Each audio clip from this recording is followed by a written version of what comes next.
should you repair your credit? I'm asked that more than you think. When I ask my clients, you would think the answer would be resoundingly obvious.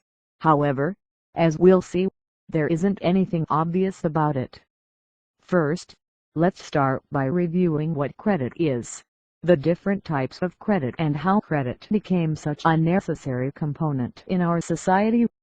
The word credit is derived from the Latin credo, common translation, I believe. Credit can occur on a transactional or revolving basis and is consummated when one party provides resources to another party. What truly makes it credit is when the party extending the resources does not expect to be immediately reimbursed, thereby creating the debt for the borrowing party. Although the concept is fairly straightforward, the problem still exists. How do you choose the people you will extend credit to, and how much will you extend? We'll get into that a bit later in the article. For now, let's look at the types of loans that are readily available to those who qualify. The installment loan. Let's take a trip back to New York City, circa 1807. Cowperthwaite and A.M.P.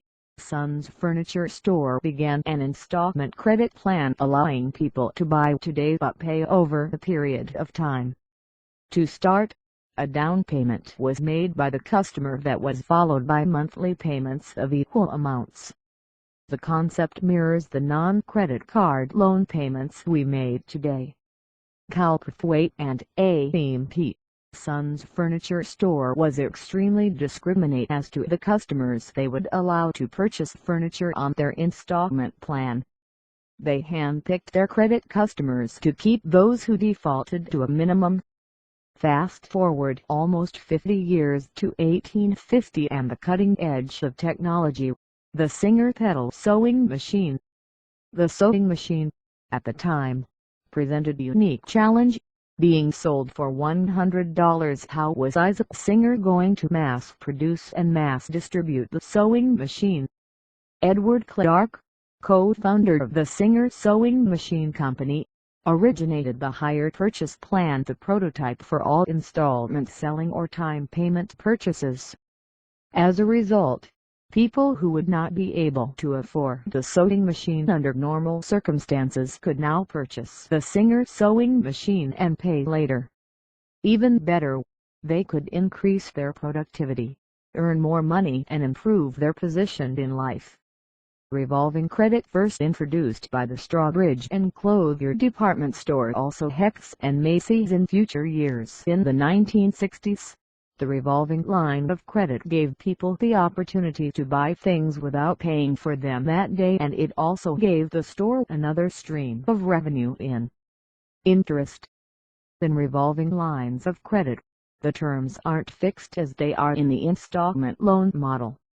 Soon after the department stores began capitalizing on the charge cards, banks jumped into the mix with larger limit credit cards. After all, loaning money is their business. Here is an example of how the revolving credit actually works. You apply for a revolving line of credit, a credit card, and you are approved to spend up to $500. You immediately go out and purchase a new bike for $75. You can't now only spend the maximum of $425 before reaching your credit limit. Now, you purchase a concert ticket for $75, leaving $350 as your available credit limit. At the end of the month, you have a decision: pay off your current debt, $150, or don't pay the debt this month.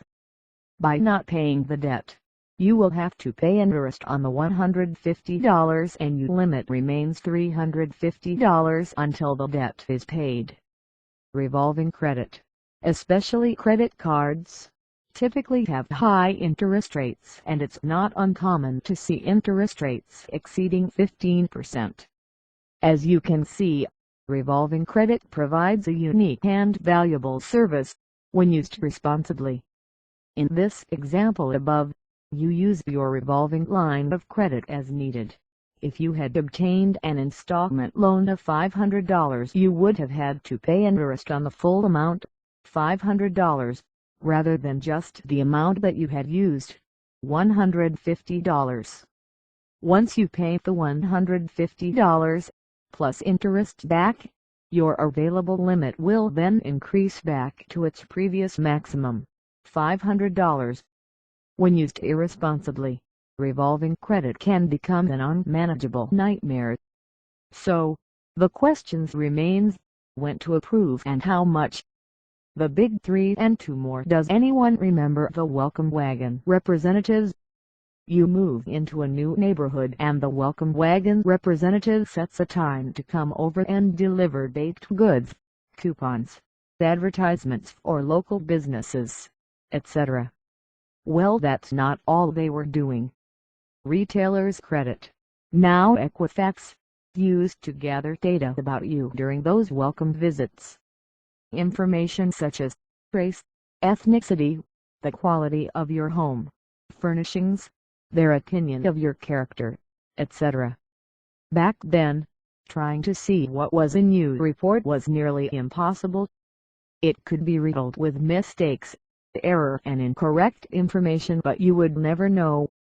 Even if you did know, there was nothing you could do. Today, there are three mainstream consumer credit reporting agencies: CRA, Equifax, Experian and TransUnion. The fourth, Innovize, is similar in nature to the main CRAs. However, Innovize is not used nearly as much in terms of reporting. Companies who use them will usually say, "We report to all four bureaus." There is a fifth bureau out there called PRDC. It is similar to the other four CRAs in that it is an FCRA Fair Credit Reporting at Compliant National Data Repository. However, PRDC differs in a few distinct and consumer-favorable ways. Consumers are able to self-enroll and report their own non-debt payment history. They can build a positive credit file based on alternative data, such as rent, utilities, cable, telephone, and insurance that are not automatically or traditionally reported to the other bureaus. Under the FCRA, credit bureaus are legally known in the United States as consumer reporting agencies. There are a number of important consumer protections which are made available as a remedy to consumers by the following acts and/or regulations. They are as follows: FCRA, Fair and AMP, Accurate Credit Transaction Act, Fair Credit Billing Act, FCBA, and Regulation B. Additionally, there are two government agencies responsible for overseeing credit bureaus and the data furnishers which supply them with their data. The Federal Trade Commission (FTC) is responsible for overseeing all consumer credit bureaus. Data furnishers are regulated by the Office of the Comptroller of the Currency (OCC). So now that we have the landscape of the industry, let's dig in a little and see how your credit affects just you. To start, take a snapshot in your mind of how you pay bills and accumulate debt. Would you say you're responsible, irresponsible, or somewhere in the middle? Just having that idea, or snapshot, you probably have some idea of what is being reported by the CRAs about your credit. Now, just so we're on the same page here, all of these reporting agencies have different information based on what companies the furnishers or creditors report to them. Hardly an exact science, and sometimes I wonder how fair our system actually is. But it's our chosen system, so let's move on. Based on the data available on your credit reports, you are assigned a number between 300, the worst, and 850, or perfect. The data that is looked at can range from being late with a payment, having a charge off, to public records, such as bankruptcies as well as liens or judgments. The most recognized and widely used credit score is the FICO score, a credit score developed by the Fair Isaac Corporation. Lenders use your FICO score and other like it to help them make billions of educated credit decisions every year.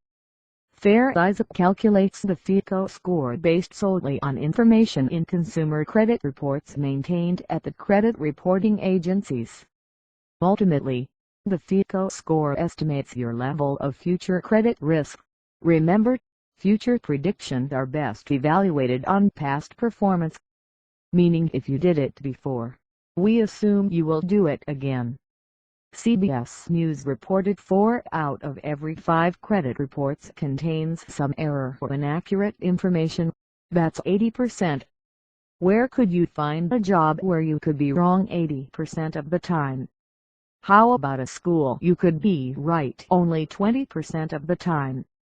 That job and that school don't exist, but the credit bureaus, seemingly the largest oligopoly of our time, are satisfied with those statistics and defend the industry to any naysayers the first chance it gets. How does this affect your report? Let's take a look. Your credit report. Everyone in the United States over the age of 18 is a consumer, from a technical perspective anyway. You can be issued credit by banks, car dealerships, department stores, gas stations, you name it. It's usually your start to becoming an adult, the next phase of your life after high school. Let's say when you started high school as a little freshman, some senior walked the halls spewing negative information about you, saying you're smelly and have a contagious rash. Now you have to start making friends that will follow you for the next 4 years. Not an easy task after the jerk senior went around spreading that inaccurate information. So let's break this down. Jerk senior, or the Consumer Credit Reporting Agency, has bad or erroneous information, or credit data, about you and wrongfully spreads it through the school, or the credit community, hurting your otherwise immaculate reputation, or credit report. Hopefully you are catching on. Now, the senior has to answer to the school principal, or the Federal Trade Commission, who oversees the rules of the school.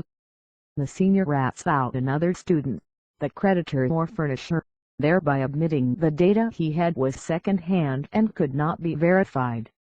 The principal ensures the senior is set straight and sends him on his way with accurate information about the freshman. Once he has this data, he and the freshman become best of friends. So in our example, what if the student wasn't smelly but did have a rash he was trying to get rid of? Well, if the rash isn't verifiable and is in a place that can't be seen, it can't be used against him now, can it? Same with your credit. Your report can say whatever they want it to say. However, by law, at any time you request, the CRA must verify the data it reports. Data such as contracts, late checks, agreements, public record, etc. What we have just learned is your credit report is basically your consumer reputation.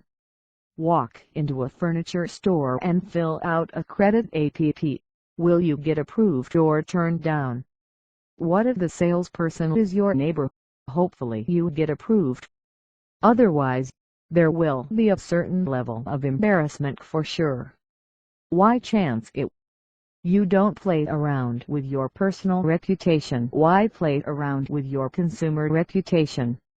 Now you can certainly go it alone with the CRAs, creditors, furnishers, collections agencies, etc. And the federal government requires any credit repair organization to tell you that. We don't have special relationships or powers to do anything you can't do yourself, other than experience and education in the industry. To that, I always ask, if you were being charged with a serious crime and the judge looked at the attorney and made him tell you he doesn't have special relationships or powers to do anything you can't do yourself, other than experience and education in the industry, would that make you want to represent yourself? Remember 2 things they say about self-representation in court. A lawyer who acts for him or herself has a fool for a client, and ignorance is not a valid defense. However, when selecting a credit report organization, I do caution you to use due diligence and / or red flags of illicit or illegal behavior. Here are some key things to look out for. Avoid credit repair services that promise the impossible. Avoid credit repair services that suggest you create a new identity. Select credit repair services with credible references. Avoid credit repair services requesting any payment up front. It's illegal and against federal law. Avoid credit repair services who avoid using the mutual contract